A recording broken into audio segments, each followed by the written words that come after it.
আল্লাহ পাক ওনাদের সময়ের মধ্যে কি দিয়েছিলেন? বরকত দিয়েছিলেন। এই জন্য ওনাদের পক্ষে সম্ভব হয়েছিল। ওনাদেরই অনুসারী আমাদের আকাবিরিনে ওলামায়ে দেওবন্দ, দেওবন্দ মাদ্রাসার ওলামা আকাবিরিন যারা, আমরা যাদেরকে ফলো করি, আমরা যাদেরকে নিজেদের পূর্বসূরি মনে করি, তাদের জীবনীতে যদি আমরা দেখি তাহলে দেখব সৈয়দুত তায়েফা হাজী ইমদাদুল্লাহ মুহাজির মক্কি রহমতুল্লাহি আলাইহি রাসূল করিম সাল্লাল্লাহু আলাইহি সাল্লামের অনুসরণের জন্য রমজানে শরীফে সারা রাত নির্ঘুম রাত কাটায় দিতেন।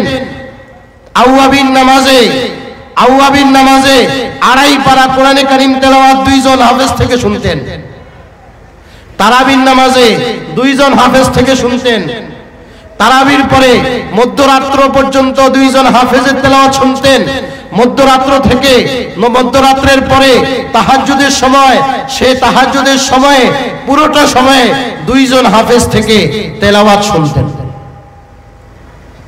এইভাবে সৈয়দুত তায়েফা হাজী ইমদাদুল্লাহ মুহাজির মক্কি রহমতুল্লাহি আলাইহি সারা রাত ইবাদত করে কোরআনে কারীম আল্লাহ পাকের কালাম, যেটা আল্লাহ পাকের ভিতর থেকে এসেছে।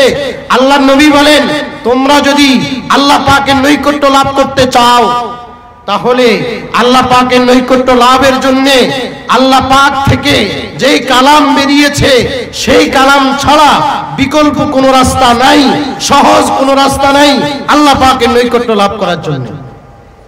এজন্য আল্লাহ পাকের নৈকট্য এবং আল্লাহ পাকের রেজামন্দি, আল্লাহ পাকের সন্তুষ্টি হাসিলের একটা শর্টকাট সহজ মাধ্যম, সেটা হলো কোরআনে কারীমের তেলাওয়াত। এজন্য রমজানকে কোরআনে কারীমের মাস বলা হয়। রমজানকে কি বলা হয়? কোরআনে কারীমের মাস। শাইখুল হাদিস জাকারিয়া রহমতুল্লাহি আলাইহি ফাজাইলে আমাল যিনি লিখেছেন, জাকারিয়া রহমতুল্লাহি আলাইহি বলেন যে আমি যৌবন বয়সে রমজান শরীফে প্রতি রাতে কোরআনে কারীম দেখে দেখে এক খতম প্রতি রাতে কোরআনে কারীমের তেলাওয়াত করেছি। দেখে দেখে তেলাওয়াত করতেন, সারা দিন তেলাওয়াত করতেন, রাতে তেলাওয়াত করতেন।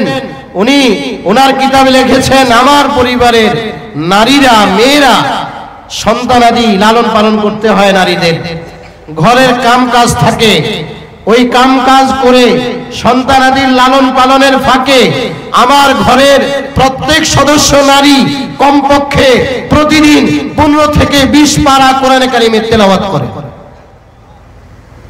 শাইখুল হাদিস জাকারিয়া রহমতুল্লাহ আলাইহি, ইলিয়াস সাহেব রহমতুল্লাহ আলাইহি, ইউসুফ সাহেব রহমতুল্লাহ আলাইহি, ওনাদের পরিবারের সদস্য মেয়েদের কথা ওনারা বলতেছেন, রমজান শরীফে সব কাজ করেও প্রতিদিন 15 পারা 20 পারা কোরআনে কারীমের তেলাওয়াত করে এবং নিজেরা প্রতিযোগিতা করে কোরআনে কারীমের তেলাওয়াত করে। এখন আমরা রমজান চলে আসছে, আমরা অনেকে তেলাওয়াত করতে পারি না। আছে না এরকম? আগের জামানায়, এখন তো মোবাইল এসে গেছে, এর আগে চিঠির জামানা ছিল। চিঠির জামানায় যখন কেউ আমেরিকায় ছিল, মধ্যপ্রাচ্যে ছিল, সেই মধ্যপ্রাচ্য থেকে আমার স্বামী চিঠি লিখলো, আমার ছেলে চিঠি লিখলো, ওই চিঠি আসার পরে এই দেশে যারা বসবাস করে আত্মীয় স্বজন চিঠি পেয়ে যারা পড়তে পারে না তারা কি করত? যারা পড়তো তারা তো নিজেরা পড়ে বুঝতো, এটা জবাব লিখতো। যারা পড়তে পারে না চিঠি নিয়ে আরেক বাড়িতে চলে যেত যারা পড়তে পারে, ঠিক কিনা? যাইয়া বলতো যে ভাই তুমি তো পড়তে পারো, আমার ছেলে চিঠি লিখছে, একটু পড়ে শোনাও। আমার ছেলে আমাকে কি লিখছে, কি ব্যাপারে আদেশ দিছে, কি ব্যাপারে আমাকে বারণ করতে চায়, আমাকে সম্ভাষণ, আমাকে কিভাবে অভিবাদন জানিয়েছে, তুমি একটু পড়ে আমাকে শোনাও। করতো কিনা?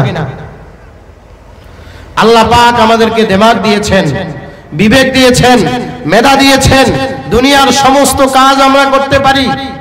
আল্লাহ পাক আমাদেরকে ভালোবেসে আল্লাহ পাক আমাদের জন্য চিঠি আল্লাহ পাক কোরআনে কারীম নাজিল করেছেন। এই কোরআনের ভিতরে আমাদেরকে কিছু কাজ করার কথা বলেছেন। কিছু কাজ থেকে বিরত থাকার কথা বলেছেন। সেই কোরআনে কারীম আমি পড়তে পারি না, যারা পড়তে পারে তাদের তেলাওয়াত শুনি না, তাদের কাছ থেকে এই কোরআনের ভিতরে আমার রব আমাকে কি বলেছেন সেই কথাগুলো যদি আমি না শুনি তাহলে আল্লাহ পাকের কাছে আমি কি জবাব দেব?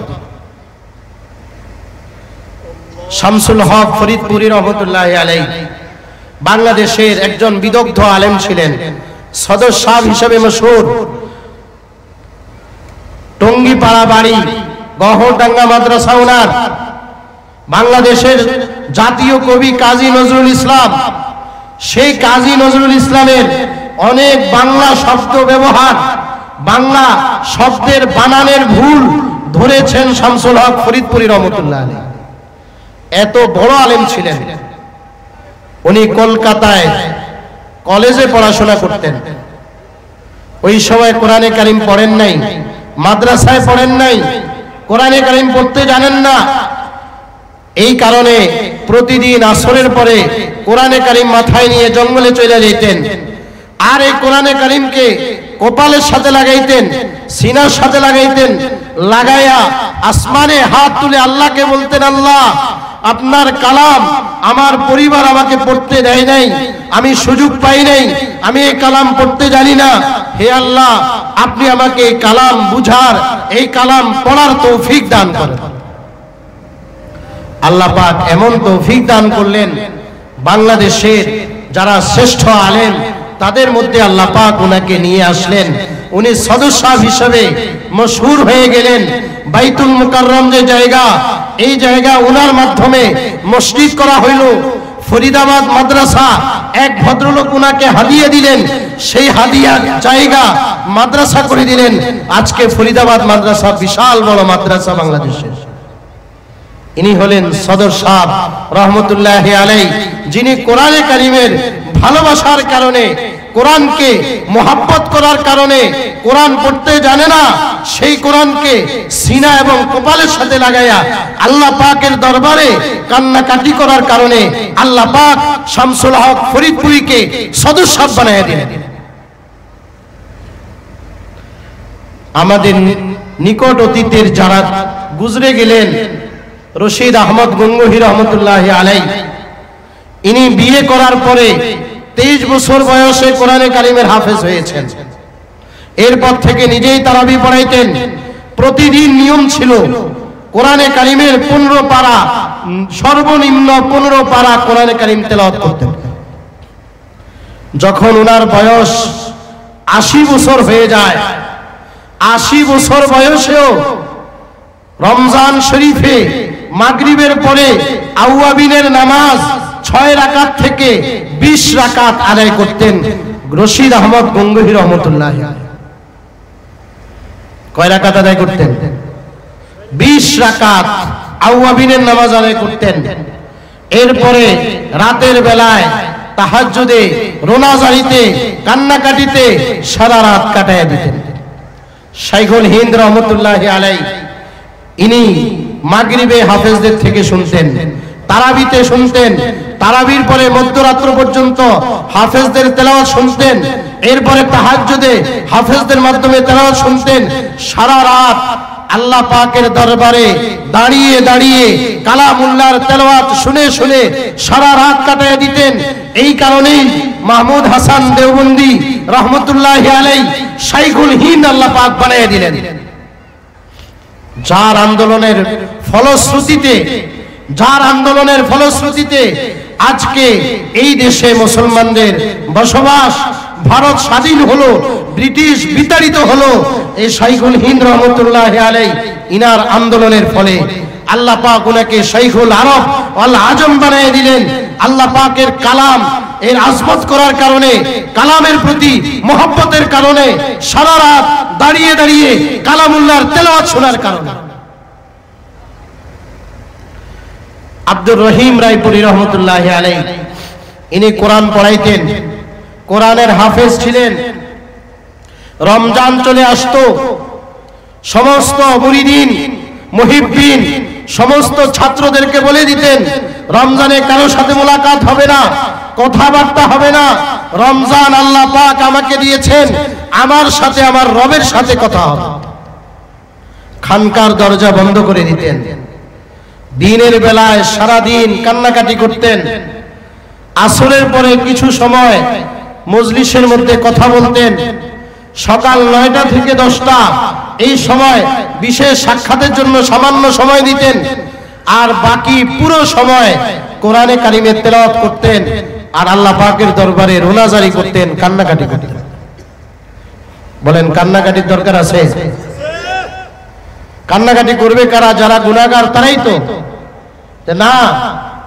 যারা আল্লাহ পাকের গুনাহ নাই, যাদের আমলনামায়, তারা আল্লাহ পাকের দরবারে হাত উঠাইলে আল্লাহ পাকের কুদরত, আল্লাহ পাকের আজমত, আল্লাহ পাকের মহানত্ব, আল্লাহ পাকের বড়ত্ব তাদের সামনে এত বিশাল আকারে সামনে চলে আসে যে তারা আল্লাহ পাকের এই আজমত দেখে নিজেকে আর ধরে রাখতে পারে না। নিজেকে অপরাধী মনে করে, চরম অপরাধী যেমন তার অপরাধ স্বীকার করে কান্নাকাটি জুড়ে দেয় ছোট বাচ্চার মতো। আমাদের বুজুর্গানে দিন এই রমজান শরীফ তো বটেই, সারা বছর আল্লাহ পাকের দরবারে রোনাজারি করত। সেই মৌসুম, নেকি এবং সওয়াব কামাইয়ের মৌসুম আমাদের সামনে হাজির। আগামী কাল রাত থেকে ইনশাআল্লাহ আমাদের সেই মৌসুম শুরু হয়ে যাবে। মৌসুম, এই মৌসুমে, ব্যবসায়ীর মৌসুমে যদি ব্যবসায়ী সারা বছরের খরচ এবং লাভ পুরোটা যদি না উঠাইতে পারে, লোকসান না উঠাইতে পারে, সারা বছরের খরচা না উঠাইতে পারে, তাহলে ওই ব্যবসায়ী বড়ই ক্ষতিগ্রস্ত, বড়ই ক্ষতিগ্রস্ত।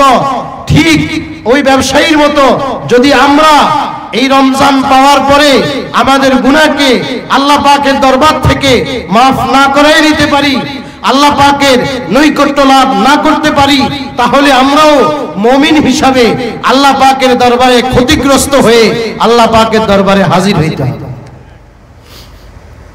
এজন্য আমরা রমজান শরীফে যারা তেলাওয়াত করতে পারি তারা বেশি বেশি তেলাওয়াত করব, নফল নামাজ বেশি বেশি পড়ব, তাসবিহ বেশি বেশি পড়ব, নফল দান, ফরজ দানের পাশাপাশি, যাকাতের পাশাপাশি নফল দানগুলো বেশি বেশি করব। আল্লাহ রাসূলের জিন্দেগিতে আমাদের যে করণীয় আমাল, সেই আমালগুলো আল্লাহ রাসূলের জিন্দেগিতে আমরা পেয়ে গেলাম কিনা? এখন আমাদের জন্য আমল করা সহজ হয়ে যাবে। হযরত আবু যর গিফারি রাদিয়াল্লাহু তাআলা আনহু, রাসূল করিম সাল্লাল্লাহু আলাইহি ওয়াসাল্লামের বিশিষ্ট সাহাবী, হযরত আবু যর বলেন, সুন্নাহ মা রাসূলিল্লাহি সাল্লাল্লাহু আলাইহি ওয়াসাল্লাম, রাসূলের সাথে